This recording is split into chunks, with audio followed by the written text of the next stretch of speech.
कहानी की शुरुआत डॉक्टर एलिस के एक न्यूज चैनल पर रिपोर्टर को इंटरव्यू देने से होती है, जिसमें डॉक्टर एलिस बताती हैं कि हमने कैंसर का पक्का इलाज ढूंढ लिया है और इसे 10,000 कैंसर मरीजों पर टेस्ट भी किया गया है, जिससे उन 10,000 मरीजों का कैंसर ठीक हो गया है। कुछ दिनों बाद हम डॉक्टर रॉबर्ट को अपनी पत्नी जॉय और बेटी मार्ले के साथ बहुत तेजी से कार चलाते हुए एयरपोर्ट की तरफ जाते हुए देखते हैं। जब वे एयरपोर्ट पहुंचते हैं तो देखते हैं कि शहर के सभी लोग एयरपोर्ट पर आ रहे हैं, क्योंकि वे सभी इस शहर से बाहर निकलना चाहते हैं। असल में जिन 10,000 मरीजों को डॉक्टर एलिस ने कैंसर की दवा का इंजेक्शन लगाया था, वे कुछ दिनों तक ठीक रहे, लेकिन फिर कैंसर की दवा का उन पर बुरा असर होने लगा और वे सभी वैम्पायर म्यूटेंट में बदलने लगे। हालांकि एयरपोर्ट पर सिक्योरिटी वाले सबकी चेकिंग कर रहे थे और सिर्फ उन्हीं को जाने दिया जा रहा था जो इन्फेक्टेड नहीं थे। जब रॉबर्ट और उसके परिवार की चेकिंग हुई तो मिलिट्री अधिकारियों ने तय किया कि वे इन्फेक्टेड नहीं हैं, इसलिए उन्हें जाने दिया गया। बाद में मिलिट्री डॉक्टर ने रॉबर्ट से कहा कि उसे छोड़ा नहीं जाएगा क्योंकि उसे इलाज ढूंढना है। जो और मार्ले को एक हेलीकॉप्टर में बिठाया गया। जैसे ही उनका हेलीकॉप्टर उड़ा, दूसरे हेलीकॉप्टर पर कुछ डूम सीकर्स ने हमला कर दिया। हेलीकॉप्टर का बैलेंस बिगड़ गया और वह जो और मार्ले के हेलीकॉप्टर से टकरा गया, जिससे रॉबर्ट बहुत दुखी हुआ। कहानी 3 साल आगे बढ़ी, जहां हमें पता चला कि वायरस ने दुनिया के सभी लोगों को कुत्तों में बदल दिया था। सिर्फ 1% आबादी बच्चे इससे छिपकर अपनी जिंदगी जी रहे थे। दुनिया नरक से भी ज्यादा वीरान हो गई था। इस समय रॉबर्ट अपनी भूख मिटाने के लिए अपने कुत्ते सैम के साथ हिरण का शिकार कर रहा था। बहुत मेहनत के बाद हिरण आखिरकार एक जगह रुका और खाने लगा। रॉबर्ट उसे गोली मारने ही वाला था कि एक शेरनी ने उस पर हमला कर दिया। इसी समय शेरनी का परिवार आ गया और रॉबर्ट की घड़ी का अलार्म बजने लगा। रॉबर्ट को एहसास हुआ कि सूरज डूबने वाला है और जल्द ही अंधेरा छा जाएगा, जिससे सभी शिकारी शिकार के लिए निकल पड़ेंगे। इसलिए वह अपने कुत्ते सैम के साथ अपने घर चला गया। खाने के बाद उन्होंने अंधेरा होने से पहले अपने घर की सभी खिड़कियां और दरवाजे बंद कर दी और सभी लाइटें बंद कर दी, ताकि शिकारियों को लगे कि कोई नहीं है। इसके बाद रॉबर्ट अपने कुत्ते सैम के साथ अपने बॉक्स में सोने चला गया। पीछे से कुछ डर आने लगे, मतलब वे निकल गए थे। इधर वह इस वायरस का इलाज बना रहा था। लैब में उसने कई इन्फेक्टेड शेरों को पकड़ा था, जिन पर वह टेस्ट कर रहा था। रॉबर्ट ने देखा कि सारे चूहे अभी भी वैसे ही हैं, लेकिन तभी उसकी नजर एक चूहे पर पड़ती है जिसे उसने पिछली बार दवा दी थी। वह चूहा बहुत शांत और नॉर्मल दिख रहा था। ये देखकर वह बहुत खुश होता है कि आखिरकार उसने इस वायरस का एंटीडोट बना ही लिया। अब इस एंटीडोट को किसी इंसान पर टेस्ट करने का समय था, इसलिए वह पहले श्याम के साथ बाहर जाकर हमेशा की तरह रेडियो पर अनाउंस करता है कि अगर कोई जिंदा ये अनाउंसमेंट सुनता है और डार्क सीकर्स से बचना चाहता है तो वह दिन में साउथ स्ट्रीट ब्रिज पर उससे मिले। मैं खाना और रहने की जगह दे सकता हूँ। कुछ डर के बाद एक पहाड़ी पर गोल्फ खेलते समय रॉबर्ट को अचानक एक हिरण दिखता है और वे दोनों डिनर के लिए उसका शिकार करने लगते हैं। भागते हुए हिरण एक अंधेरे घर में घुस जाता है। वह उसका पीछा करता है और रॉबर्ट भी उसका पीछा करता है। रॉबर्ट की बंदूक में लाइट जल रही थी, इसलिए वह एक टेबल के नीचे छिप जाता है। इसी समय रॉबर्ट को अपने पीछे खड़े एक डैक्सिकर की डरावनी आवाज सुनाई देती है, जो हिरण को बुला रहा है। जैसे ही डैक्सिकर रॉबर्ट पर हमला करने लगता है, रॉबर्ट उसे गोली मार देता है और तेजी से उसके साथ भाग जाता है। लेकिन गोलियों की आवाज से दूसरे डैक्सिकर अलर्ट हो जाते हैं, इसीलिए वे उन्हें पकड़ने के लिए उनका पीछा करते हैं। सीकर रॉबर्ट पर कूद भी जाता है, लेकिन फिर रॉबर्ट और सैम एक खिड़की से बाहर कूद जाते हैं। बाहर निकलने पर सीकर्स के शरीर धूप से जल जाते हैं और वे मर जाते हैं। टूटी हुई खिड़की को देखकर रॉबर्ट को एक आइडिया आता है। उसे अपने एक्सपेरिमेंट के लिए एक सीकर की जरूरत होती है। वह पहले खुद से कार में रहने के लिए कहता है, रस्सी से फंदा बनाता है और उसे एक अंधेरे कमरे में फेंक देता है। थोड़ा डरने के बाद एक सीकर उसे पकड़ लेता है, जो जोर जोर से चिल्ला रहा होता है। रॉबर्ट सीकर पर जोर से हमला करता है, जिससे वह बेहोश हो जाता है। फिर उसी कमरे से एक और सीकर खिड़की पर आता है और गुस्से में रॉबर्ट पर चिल्लाता है, उसे जाने देने के लिए कहता है। रॉबर्ट सीकर को अपनी लैब में ले जाता है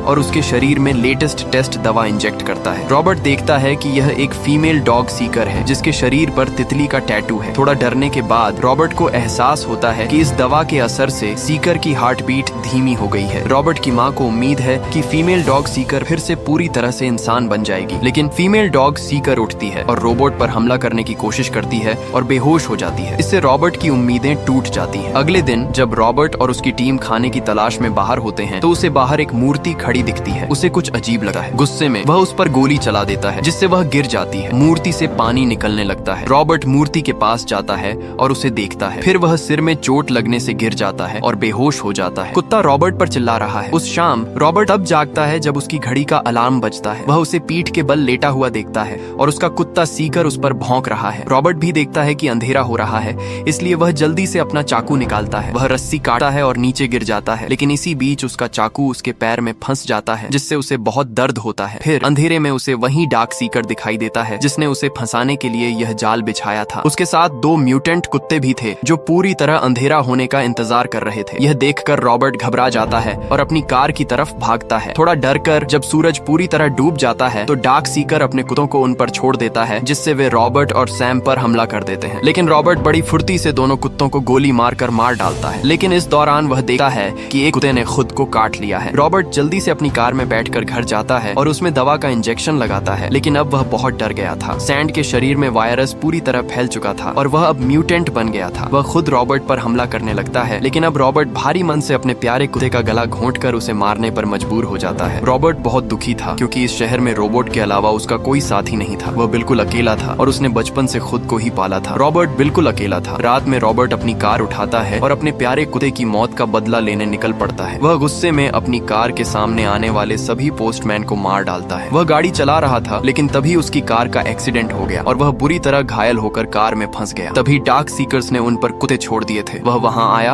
और रॉबर्ट पर हमला करने ही वाला था कि अचानक उस जगह पर तेज रोशनी पड़ी, जिससे डार्क सीकर्स वहां से भाग गए और रॉबर्ट वापस चला गया। एक लड़की रॉबर्ट के पास आई और पूछा कि वह कहाँ रहता है। रॉबर्ट ने बड़ी मुश्किल से अपना पता बताया। सुबह जब रॉबर्ट उठा तो उसने अपने घर के किचन में कुछ आवाज सुनी। वहाँ उसने एक लड़की और उसके बच्चे को देखा, जिन्होंने उससे कहा कि हमने रेडियो पर तुम्हारा अनाउंसमेंट सुना था, इसलिए कल हमने पूरे दिन पुल पर तुम्हारा इंतजार किया, लेकिन तुम नहीं आए। लेकिन रात को तुम हमें अंधेरे राज में फंसा हुआ मिला और तुम्हारे पते के हिसाब से हम तुम्हें तुम्हारे घर ले आए। उस औरत ने बताया कि वह मैं थी और हम सिर्फ 2 बच्चे हैं। उसने हमारे बाकी साथियों को बताया कि हम वॉर मोड जा रहे हैं, जहां बच्चों के साथ बहुत सारे लोग हैं। ये सुनकर रॉबर्ट ने कहा कि ऐसी कोई जगह नहीं है, लेकिन लड़की ने कहा कि उसका दावा है कि पहाड़ों में एक ऐसी जगह है जहां यह वायरस ठंड बर्दाश्त नहीं कर सकता। ये सुनकर रॉबर्ट गुस्सा हो जाता है और उस पर चिल्लाता है, कहता है कि ऐसी कोई जगह नहीं है जहाँ इंसान ठंड से बच सके। वह चला जाता है। शाम को रॉबर्ट उसे वहाँ ले आता है, जहाँ वह महिला ऑक्सीजनेटर के शरीर के नीचे बर्फ रखता है और उसे दवा का इंजेक्शन देता है। फिर वह पूछता है कि क्या इससे वह ठीक हो जाएगी। रॉबर्ट कहता है कि शायद बर्फ उसके शरीर का तापमान सामान्य कर देगी, जिससे दवा का असर बढ़ जाएगा। जैसे ही रात होती है, रॉबर्ट अपने घर की सभी खिड़कियां और दरवाजे बंद कर देता है, लेकिन फिर उसे अपने घर के आसपास कई डार्क सैक्स की आवाज सुनाई देती है। वह न से पूछता है तुम मुझे कितने बजे घर लाई हो, न उसे बताती है कि लगभग सुबह हो चुकी थी। ये सुनकर रॉबर्ट कहता है कि उन्होंने हमें ढूंढ लिया है और हमें मारने के लिए हमारे घर की ओर बढ़ रहे हैं। उनसे निपटने के लिए रॉबर्ट ने पहले से ही अपने घर के चारों ओर बम लगा रखे हैं, जिन्हें वह एक एक करके फोड़ता है, जिससे कई डार्क सैक्स मारे जाते हैं। लेकिन उनकी ज्यादा संख्या होने की वजह से कई डॉग सीकर्स अंदर घुस जाते हैं और उन पर हमला कर देते हैं। रॉबर्ट भी उन्हें गोली मार रहा होता है, लेकिन अपनी जान बचाने के लिए वह लैब में भाग जाता है। लैब में वह देखता है कि फीमेल साक्षी पर लगी दवा का उस पर असर होने लगा है। उसे वायरस का इलाज मिल गया था, लेकिन तभी कई डॉग सीकर्स तेजी से अंदर आने लगते हैं। ये देखकर रॉबर्ट जल्दी से लैब का बुलेट प्रूफ दरवाजा बंद कर देता है। रॉबर्ट उन सबको चिल्लाकर बताता है कि उसे इलाज मिल गया है और वह उन सबको ठीक कर सकता है। इसी समय डॉग सीकर्स का एक ग्रुप वहाँ इकट्ठा हो जाता है और गुस्से में दरवाजा पीटता है, जिससे उस पर तितली का डिजाइन बन जाता है। फिर रोबोट बस लेता है और अपनी ब्लेड से दरवाजे पर एक और तितली का निशान बनाता है। फिर रोबोट को याद आता है कि ऐसा ही तितली का टैटू एक फीमेल डॉग सीकर के शरीर पर भी है। रॉबर्ट को पता चलता है कि यह फीमेल डॉग सीकर असल में डॉग सीकर्स की पार्टनर है, जिसे वे लेने आए हैं। तो अब रॉबर्ट फीमेल डॉग सीकर को बाहर ले जाता है और टैक्सी में उसके पास जाता है। बाकी लोग उस पर हमला करने की कोशिश करते हैं, लेकिन उसका कुत्ता चिल्लाकर उन्हें डराकर भगा देता है। इसके बाद रॉबर्ट एक सिरिंज निकालता है और फीमेल डॉग सीकर का थोड़ा सा हिस्सा निकालता है। फिर फीमेल डॉग होश में आती है और अपने पार्टनर को देखकर उसे गले लगा लेती है। इसके बाद उसका कुत्ता अपने पार्टनर को लेकर सभी कुत्तों को वहाँ से ले जाता है। अगली सुबह रॉबर्ट एन और उसके बेटे के साथ वॉर मोड में निकल पड़ता है। एना रेडियो पर अनाउंस करती है कि अगर कोई बच्चा अभी भी जिंदा है तो हमें वॉर मोड में जाना चाहिए, क्योंकि हमें इस वायरस का इलाज मिल गया है। इसी के साथ ये कमाल की मूवी खत्म होती है। दोस्तों, अपने खुद के विफ्लिक्स यूब्डर वर्ल्ड चैनल को सब्सक्राइब करना न